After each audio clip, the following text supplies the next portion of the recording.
E aí, pessoal do sexto ano, sejam bem-vindos a mais uma aula de ciências. Eu sou o professor Robert. Nas aulas passadas, nós aprendemos bastante sobre água como solvente universal e essa capacidade que a água tem de dissolver diversas substâncias foi muito importante nos processos de... Aliás, é muito importante nos processos de separação de mistura. E também vemos como processo de separação de misturas mal feitos ou não feitos causam uma forte poluição ambiental. Foi isso que a gente viu nas aulas passadas. Portanto, na aula de hoje, a gente vai responder algumas questões. Nós aprendemos a teoria, agora nós vamos aprender a prática, certo? Vamos lá, vamos começar aqui. Primeira questão. Considere uma solução aquosa de açúcar. Letra A. O que é uma solução? Gente, uma solução, a gente já viu, né, naquele textozinho, solução nada mais é do que uma mistura homogênea, certo? Solução é isso. Agora, se tem o nome solução aquosa, é uma solução homogênea, líquida e que tem água no meio.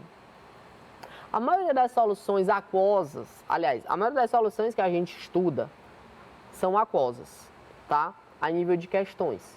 Mas solução é mistura homogênea.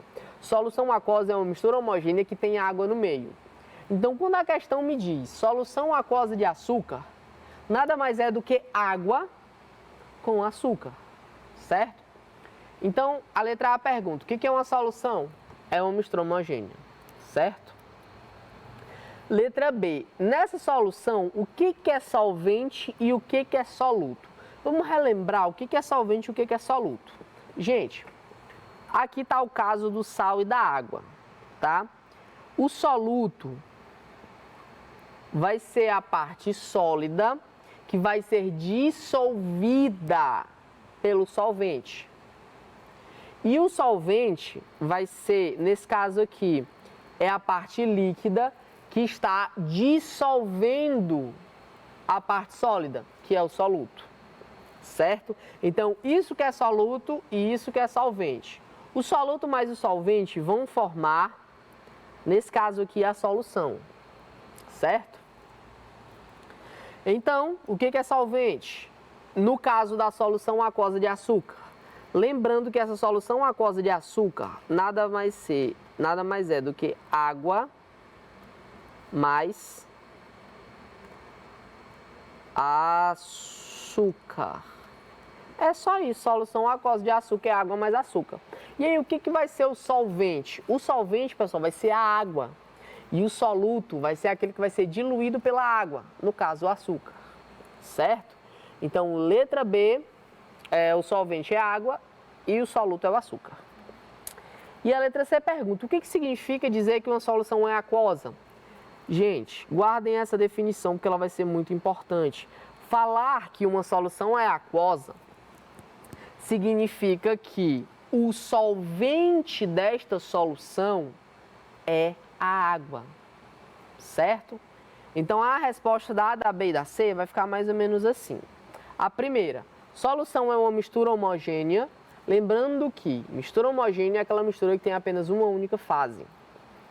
A letra B, o solvente é a água e o soluto é o açúcar. E a letra C, solução aquosa, dizer que uma solução é aquosa significa dizer que nessa solução o solvente é água, certo? A resposta ficaria mais ou menos assim. Vamos agora para a segunda questão. A segunda questão pergunta, por que a água é considerada como solvente universal? Gente, só relembrando, o que é solvente? É algo que consegue diluir outra coisa. Falar que a água é solvente universal, universal vem de muitas coisas, tá? Dizer que a água é solvente universal significa que ela tem uma capacidade de dissolver ou diluir diversas substâncias, como é o caso da água mineral natural. Aqui, gente, você consegue identificar diversas substâncias, ó. Aqui você tem uma substância, aqui você tem outra que é o cloreto, aqui você tem outra que é o sulfato, você tem o sódio, você tem o cálcio, você tem o potássio, diversas substâncias e a água consegue dissolver todas elas, tá? Então, falar que a água é um solvente universal significa que, graças às suas propriedades estruturais e biológicas, tá? Isso daí é uma coisa da água. A água apresenta algumas peculiaridades que a tornam extremamente importante para a vida no planeta. Gente, vale lembrar que quando a gente procura vida fora da Terra, a primeira coisa que a gente procura, que os astrobiólogos procuram, é o quê? É água. Porque água, gente, é vida. Nós, por exemplo, se não fosse água, a água no nosso corpo ela vai servir para quê? Para dissolver diversas substâncias e aí levar para dentro das células. E aí as nossas células vão utilizar aquelas substâncias ali. Quem faz tudo isso daí é a água, certo? Então a água é vida. Dentre suas principais propriedades, destaca-se sua capacidade de dissolver uma grande variedade de substâncias. Por isso a água é considerada um solvente universal. E aí eu até falei para vocês, né, gente, que, por exemplo, as nossas células, elas fazem respiração celular, né, que vocês já viram no início desse ano. A respiração celular, gente, ela pega o quê? Ela pega a glicose, tá? E quem é que leva essa glicose? Gente, glicose, a grosso modo, é açúcar. Quem que leva essa glicose para dentro das células? É a água. A água, ela consegue diluir o açúcar. Também tem diversas outras vitaminas, como vitaminas do complexo C e do complexo B, que são muito importantes para a gente. A água, ela consegue dissolver, e aí ela leva para as nossas células. Agora, ela não consegue dissolver tudo, né? Como foi o exemplo que eu dei para vocês das vitaminas ADEC, as vitaminas lipossolúveis. Vitamina A, D, E e K, certo? Mas os demais, a água domina. Por isso que boa parte do nosso corpo é formado por água. Terceira, a água é fundamental para o funcionamento do nosso corpo. E uma das funções refere-se à capacidade de dissolver substâncias e garantir um meio propício para a realização de reações químicas. Isso se deve ao fato de a água, letra A, ser um importante condutor elétrico. Gente, a água é até um bom condutor elétrico, mas na gente, ela não vai... Essa capacidade, ela não vai ser tão importante não, tá? Isso tem a ver mais com íons. E íons vocês vão ver só lá no 9º ano, vamos se preocupar com isso agora não. A letra B fala, atuar como soluto. Gente, a água é solvente e o melhor solvente do mundo, só isso. Letra C, ser líquida. A água é líquida, mas não é por isso que a água é tão importante para a gente. Ela é importante por quê? Porque ela funciona como um solvente. E aí ela consegue diluir diversas substâncias. Por isso, eu digo, o Cristiano Ronaldo já disse, né? E eu vou dizer também, bebam água. O cálculo correto é 50 ml por quilo corporal, certo? Isso por dia. E aí você vai manter o seu corpo propício para a realização dessas reações químicas. Você vai manter seu corpo bem hidratado e seu organismo vai funcionar perfeitamente. Beleza? Bebam água. Então aí a alternativa letra D, né? Funciona como solvente. Quarta questão. Sabemos que a água também atua transportando substâncias em nosso corpo, como dito anteriormente. Analise as alternativas abaixo e marque aquela que indica corretamente o nome do componente que é responsável por tirar o excesso de substâncias nocivas ao nosso corpo. Gente, aquilo que é excesso no nosso corpo dá um jeito de eliminar, como por exemplo hormônios. Vocês que já estão quase na puberdade, que é uma fase onde muitos hormônios são produzidos, esses hormônios o corpo ele tem que eliminar. E aí ele pode eliminar pela pele ou também pode eliminar pela urina. Então, por isso, bebam bastante água para eliminar esses hormônios, tá? Então, o nosso corpo, ele vai eliminar essas substâncias pela urina, tá? Pela urina. Quarta questão, alternativa A. Quinta questão. O petróleo é o principal responsável pela geração de energia elétrica em diversos países do mundo. A geração de energia elétrica a partir desses derivados do petróleo ocorre por meio da queima desses combustíveis em caldeiras. Então ele pega esses combustíveis derivados do petróleo, coloca em caldeiras, turbinas e motores de combustão interna e aí taca fogo naquilo dali. Gente, aquilo que sai nessa combustão é extremamente tóxico para o ambiente, tá? Por isso que está aumentando bastante os chamados gases do efeito estufa, justamente por conta dessa queima. Para obter esse combustível, é necessário um processo de separação de mistura chamado destilação. A gente viu isso na aula passada, né? Durante a destilação, alguns componentes terminam, tá? Esqueçam esse não aqui. Alguns componentes terminam sendo jogados na natureza. Que tipo de impactos ambientais estes componentes podem causar? E aí é o que eu falei para vocês. Essa primeira parte do trecho aqui está falando já do que ocorre depois do processo de separação de mistura. Só que a gente estudou o que vem antes, né? O processo de separação de mistura, que é a destilação.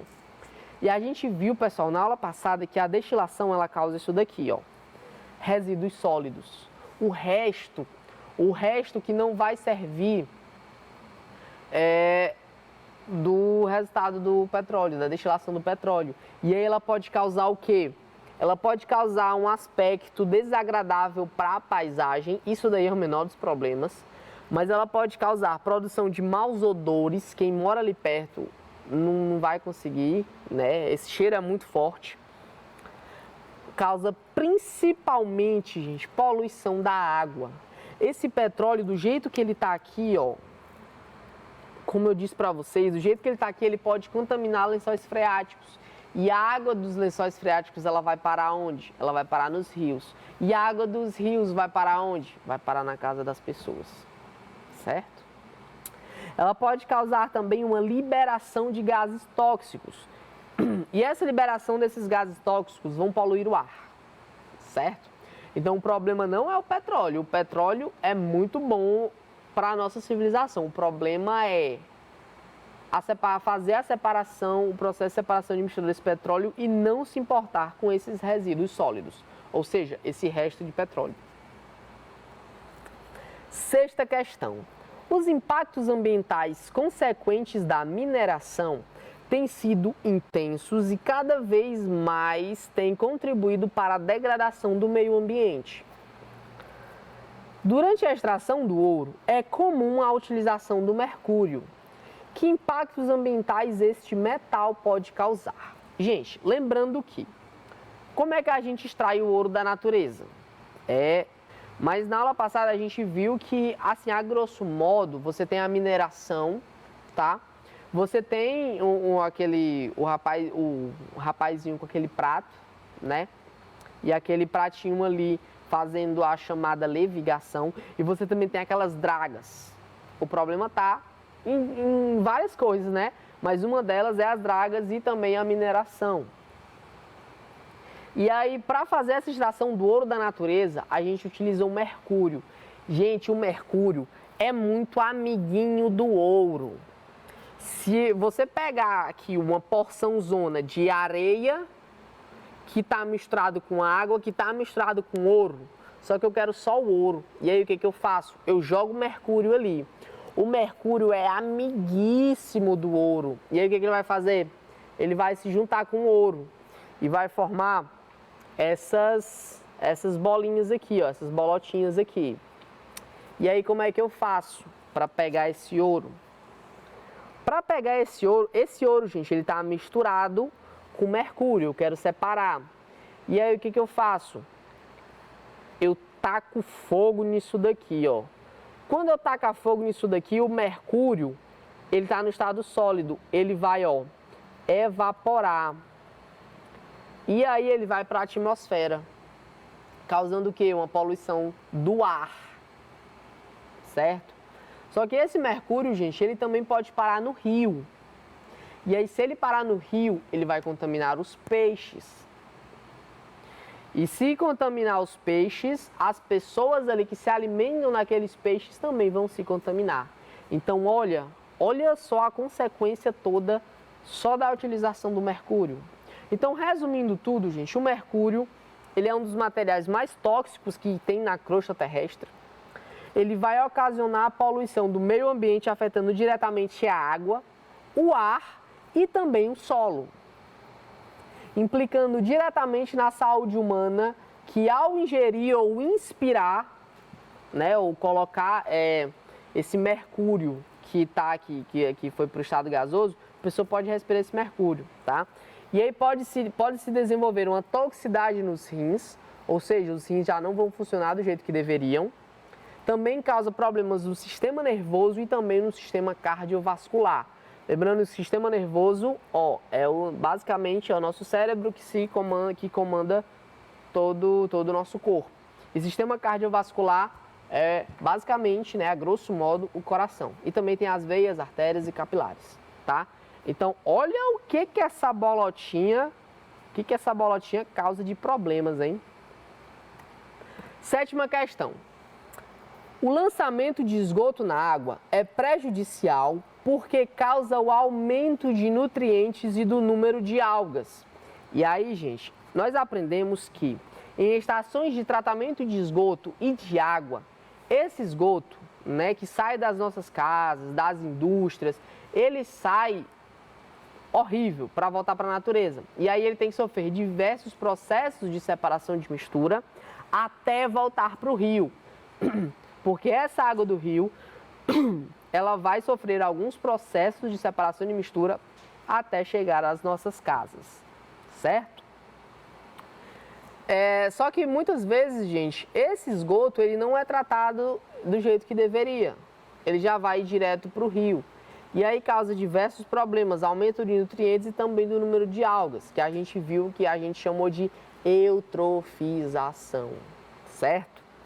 E já até falei a resposta, ó. Mas vamos continuar. O aumento desses organismos forma uma camada que prejudica a entrada de luz solar, como eu falei para vocês, né? E, consequentemente, afeta o processo de fotossíntese. Essa ocorrência vai desencadear a morte de vários animais. E aí é conhecida como, infelizmente, né? Eu já dei um spoiler, né? Aqui a gente está falando da eutrofização. Lembrando que o que é eutrofização? Aqui você tem um ambiente bonitinho, níveis normais de nutrientes, níveis normais de nitrogênio e fósforo. Aqui você tem algumas algas e essas algas aqui, elas consomem uma quantidade normal de oxigênio. Lembrando que também tem oxigênio na água. Os animais marinhos, eles respiram pelas brânquias e aí eles captam esse oxigênio que está lá, na água, tá? E aí tem oxigênio para todos os seres vivos que tem ali naquele rio, por exemplo. Só que aí chega um esgoto que não é tratado. Chega aqui uma grande parte de fertilizantes artificiais que penetram no solo, que poluem lençóis freáticos e esses lençóis freáticos, a água desses lençóis freáticos vai parar no rio. E aí, gente, esse esgoto não tratado junto com esses fertilizantes, eles vão aumentar os níveis de nitrogênio e fósforo. E o nitrogênio e fósforo é a comidinha dessas algas. Aí as algas vão dizer o quê? Oba, comida. Elas vão comer mais, elas vão se reproduzir mais. A quantidade delas vai aumentar bastante. E aí elas vão cobrir toda a superfície do rio, né? Que a gente até viu na aula passada. Ali próximo a um esgoto, você tinha uma camada enorme de algas. E aí, gente, essa camada de algas, ela evita com que a luz entre na água. E seres vivos que precisam daquela luz para realizar a fotossíntese, não vão conseguir realizar fotossíntese, não vão obter o alimento e vão chegar a óbito. Fora isso, gente, essas algas aqui, ó, elas vão consumir muito oxigênio, tá? Se tem muitas algas, o consumo de oxigênio da água vai aumentar. E aí não vai sobrar oxigênio para os peixes, E aí o que acontece com eles? Infelizmente eles vêm a óbito, certo? Então isso daqui que é eutrofização, que é causado, por exemplo, pelo lançamento de esgoto diretamente na água. Então o problema, gente, do esgoto não são só os resíduos sólidos, tá? Essa parte química aqui, esses resíduos químicos também são bastante prejudiciais, ok? Então a gente tem aqui, sétima questão, alternativa letra B, certo? Então, pessoal, a gente vai encerrando por aqui, certo? Acredito que tenha dado para aprender bastante, para revisar bastante e saber como que esse assunto pode ser cobrado a nível de questões e a importância dele para a gente evitar impactos ambientais e cuidar bem do nosso meio ambiente. Certo, pessoal? Fiquem bem e até a próxima!